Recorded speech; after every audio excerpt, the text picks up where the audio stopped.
Buongiorno à tous, nous revoici pour une présentation d'un autre film du festival, à savoir Tempo instabile con probabili schiarite de Marco Pontecorvo. Ermanno et Giacomo, les deux protagonistes du film, risquent la faillite de leur coopérative qui fabrique des meubles. C'est alors qu'ils tombent miraculeusement sur un gisement de pétrole. Écoutons désormais les explications du réalisateur lui-même. Quel est le message principal de votre film? Une critique cachée? Più che altro un'idea di guardare, mettersi allo specchio. Donc effectivement, c'est plutôt l'idée de se mettre devant un miroir, de se questionner, de voir effectivement où on va et effectivement aussi traiter la question générationnelle comme on a vu avant. I temi che porta avanti il film, compreso quello che avevamo detto prima, generazionale. Hai spaccato un tubo della fogna. Questo non ci voleva. Oh! Che roba è? Petrolio! Est-ce que, grâce à votre film, vous voulez changer la mentalité des gens aveuglés par l'argent? Sì e no, io credo che uno dei temi affrontati è proprio l'idea di un meccanismo. Donc oui et non. Donc avec ce film, je voulais surtout montrer une certaine société, une société qui nous entoure et dans laquelle nous sommes prisonniers. Donc je fais l'exemple bien sûr de l'écureuil qui se trouve dans une roue à l'intérieur d'une cage. On est tellement engagé dans notre mouvement qu'on ne voit pas forcément ce qu'il y a autour de nous.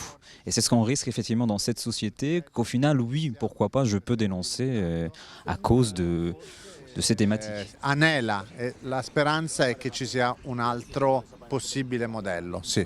Michael William Lombelli non si sbaglia mai, quasi mai. Ogni socio deve versare 25.000 euro. E se il giacimento non c'è? Perdiamo tutto. Non ci sto. Io vado avanti da solo. Il petrolio la maggior parte delle volte è una bufala. Pourquoi avez-vous choisi l'image de l'Américain pour symboliser le consumisme? Ma prima di tutto perché è un modello che viene anche da là. Donc, tout d'abord parce que le modèle vient des Amériques, puis effectivement c'était le meilleur modèle qu'on pouvait représenter lié au consumisme, à la société plutôt de consommation.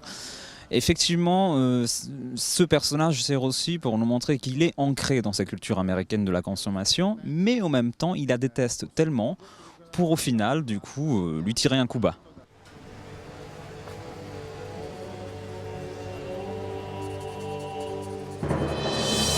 Yuki, salta sul divano che lo cerchiamo.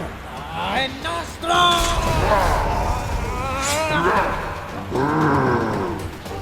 Pourquoi avez-vous décidé de combiner un film réel avec un manga?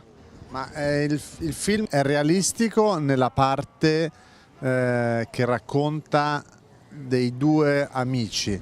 La partie qui concerne les deux amis, effectivement, c'est la partie qui est réaliste. Le rapport entre le père et l'enfant, donc on va dire cette vision du parent vu par l'enfant, est celle qui est donc irréaliste et effectivement traduite par le manga. Sei sempre l'ermanno, da qualunque parte sei. Ti ho portato dei disegni che ho fatto io. Comunque noi erano diversi, eh? Oh, a me questi qua sembrano tutti un po' coglioni. Noi pensavamo la stessa cosa di voi. Il petrolio non arriva, sono rovinato. Que voulez-vous que nous, en tant que jeunes, tirons de ce film? È un film sui valori, abbiamo detto l'amicizia, sul ribaltamento dei valori.